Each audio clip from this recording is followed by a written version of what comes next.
Bukan yang berseru Tuhan, Tuhan. Oh my God. Bukan orang percaya yang masuk ke dalam kerajaannya. Bukan. Tapi orang yang melakukan. Makanya tinggallah di dalam aku dan firmanku. Kan ada dua, betul gak? Tinggallah di dalamku dan firmanku. Supaya apa? Supaya gini, identitas kita yang image and likeness, yang segambar dan serupa itu dipulihkan, saudara. Amin. Kalau segambar dan serupa itu dipulihkan, semuanya dipulihkan. Keluargamu dipulihkan, ekonomimu dipulihkan, keuanganmu dipulihkan, bisnismu dipulihkan. Amin. Karena ini dosa takut dengan ini, setan takut dengan ini. Next. Wah, ini dia nih. Mau diproses dan dijadikan untuk sebuah agenda Tuhan. Lihat nih, harus mati terhadap diri sendiri dan sebuah tujuan ilahi.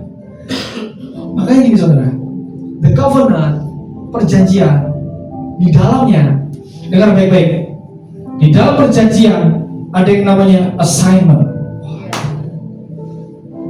ada yang namanya penugasan, dan tugas itu harus digenapi, harus sampai selesai.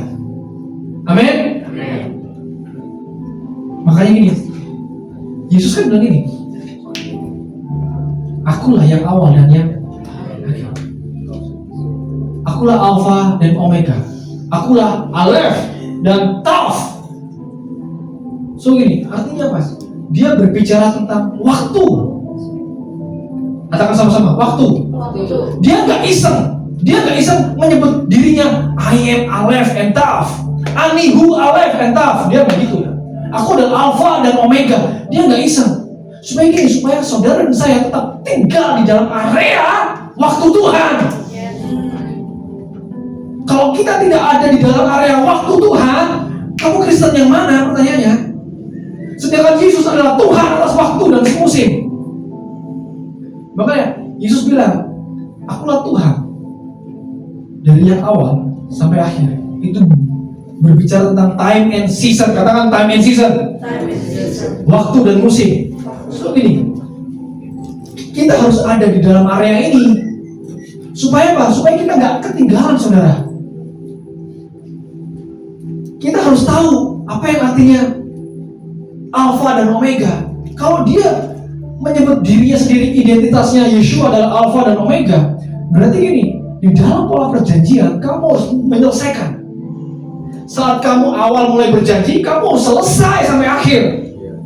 Jangan keluar di tengah-tengah. Amin. Kalau kamu keluar di tengah-tengah, kamu sedang keluar dari pola perjanjiannya Tuhan.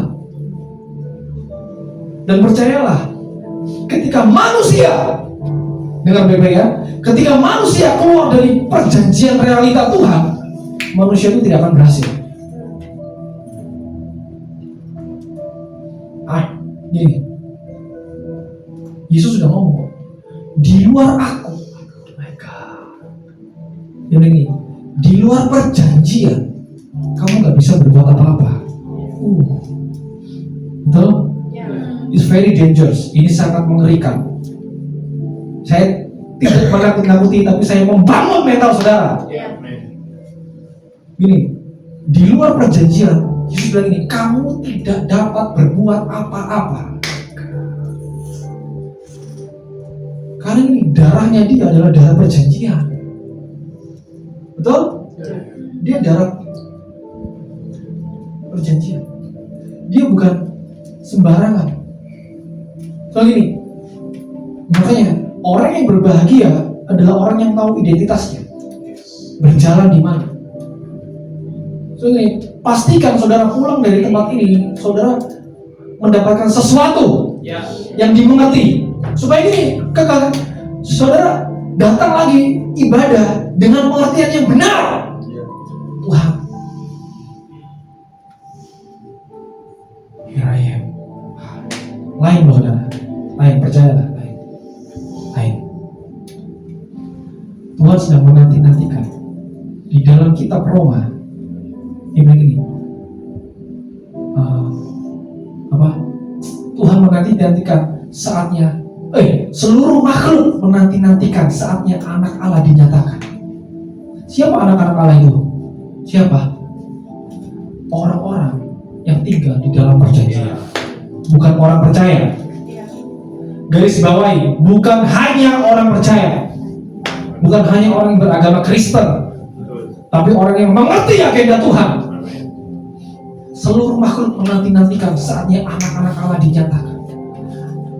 Yang artinya ketika kita menjadi anak-anak Allah, berarti kita juga anak-anak yang tinggal di dalam realita perjanjian. Hidupmu gak sembarangan, hidupmu gak ngawur. Betul? Amin? So ini, saya seringkali bilang gini, iman boleh sama, tempat ibadah boleh sama, gereja boleh sama, tapi perjalananmu harus berbeda. Amin. Perjalananmu dengan orang-orang seiman, pastikan harus berbeda. Jangan sama. Amin. Jangan sama.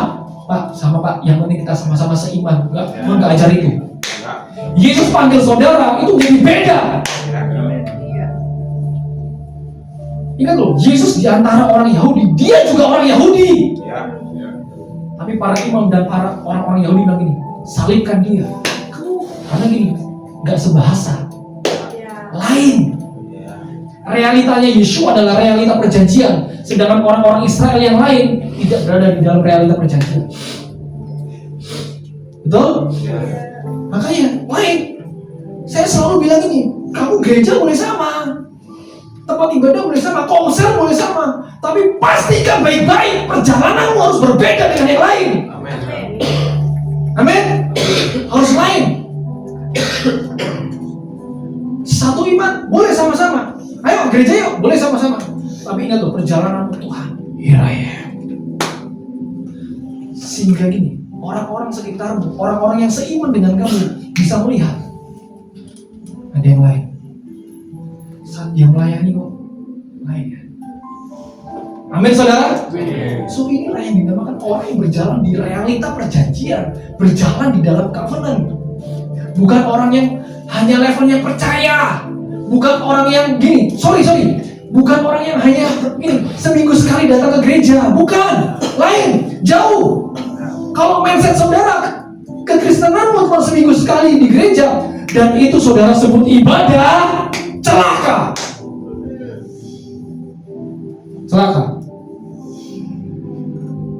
Ibadah yang sebenarnya adalah kasidus, yang berjumpa, yang mengalami perjumpaan dengan Tuhan. Makanya masih banyak orang-orang di luar sana yang menganggap seminggu sekali ibadah itu adalah ibadah. Repot, selesai. Kalau mentalnya cuma segitu, sulit saudara untuk mencapai kesempurnaan yang Rasul Paulus tadi tulis, sulit dan gak akan bisa. Karena gini, yang dia sembah bukan Yesus, tapi agama. Betul? Agamawi, repot. Kalau aku nggak datang, aku merasa berdosa. Kalau aku nggak datang, aku kayak, gini. Ada yang salah dengan pola pikir paradigma kita. Ada yang salah, dan itu kita harus bongkar semua. Amin.